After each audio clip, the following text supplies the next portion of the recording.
Thanks for joining me.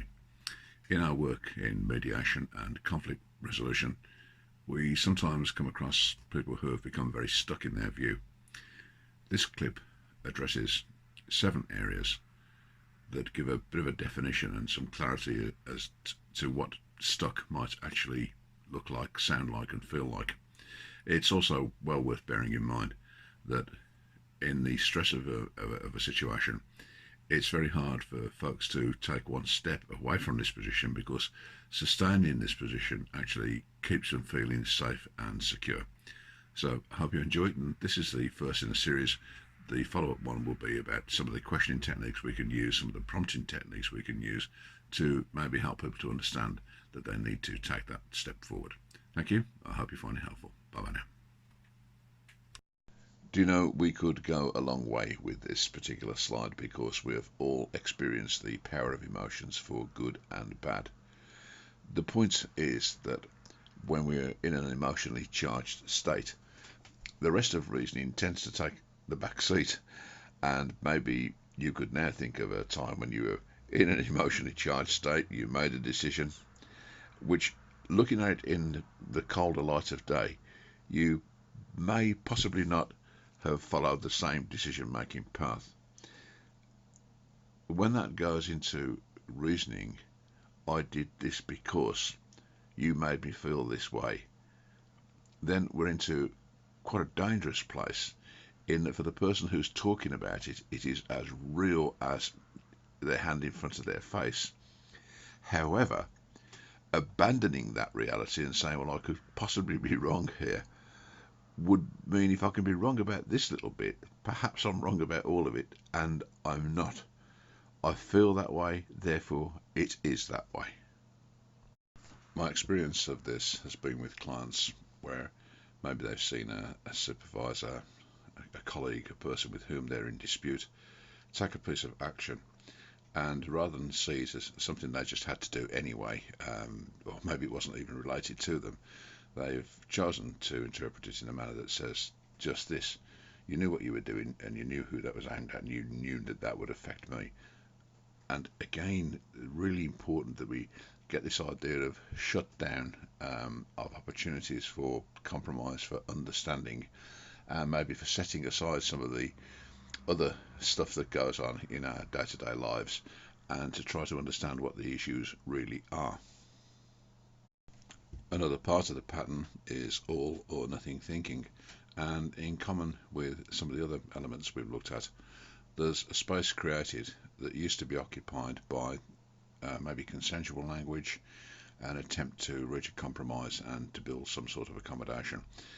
What we're looking at here is a place in the extremes where it's unhelpful, admittedly. However, under pressure, it's quite possible that that's where people feel at their safest. Look, I'm going to be completely honest with you now and tell you that for me, this is the one that bites hardest. Oh, it'll never work. And I have all the answers. Look, you haven't given it a try yet. Let's just chunk it down and try a few things that could work.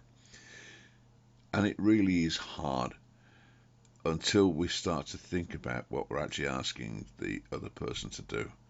We are asking them to abandon or to set aside some very firmly held but quite unhelpful beliefs and feelings and emotional states, and to take a step forward into a very uncertain place. And even though they might agree that the current situation is a bad one, at least it's bad and certain rather than being bad and uncertain. So convincing people that there is some potential, some room, some hope of taking some steps in a slightly different direction, and being honest about how that works, is an essential part, I feel, of moving people away from this quite unhelpful position. Mind reading and attribution. So I'm just going to draw a conclusion about what the other person's thinking. I have little or no evidence about this. However, that's my conclusion. I'm not even going to test it. I'm not going to ask them. I'm going to draw a line under that. And on that, I'm going to base some immediate decision making that could have some long-term future implications. Again, we've got a place here where we need to be able to challenge that thinking in a very positive and a very constructive manner that allows the person maybe to take that step back as if they were in the future. Will you still feel the same way about this tomorrow, do you think? Put bluntly, there's an element here of if they didn't, I wouldn't.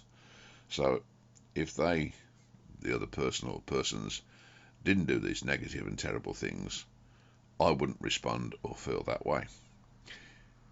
Of course, what's happening here is there's a lot of filtering going on and playing into biases so that the person who's feeling this way is choosing to see only the negatives and maybe closing down that there are positives or the potential to develop some positives.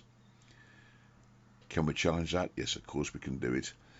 We need to do it, however, in a manner that allows them some dignity and some space to think and reflect. Should, ought to, must. They should, they ought to, they must, and then carry on before I. And we want to ask the question, don't we? Well, why must they? Why can't you take the first step? But I think the whole purpose of the last few slides has been to try to demonstrate just how fixed some people can become. In fact, a lot of people, most of us, can become from time to time. What we need to do, I think, is to, I've used a phrase before, create that space in which something can happen. And sometimes we just need to say, look, what needs to stop before we can have some movement here? What needs to start before we can have some movement here? And if we can't get all of it, what would some of it look like and what would be acceptable to you? So you will have seen, as you look through the slides again, the language of absolutes. And what I'm trying to do there is to replace those absolutes with some flexibility so that we're not needing to use the idea of should, ought to, and must, because it's the only thing that's really going to achieve is to keep us where we are right now. We take our work in mediation and conflict resolution very seriously. Seriously, because I think it's unwise to underestimate the impact of just how miserable being unhappy at work in the workplace can be and the toxic effect it can have on the rest of our lives. If you'd like to find out more, then contact us. We're available on all of the social media outlets, so DY3 Solutions. And please feel free to get in touch for a no-commitment chat. We can do that, and quite happy to. I do look forward to hearing from you, and once again, thank you for your time. Cheerio now.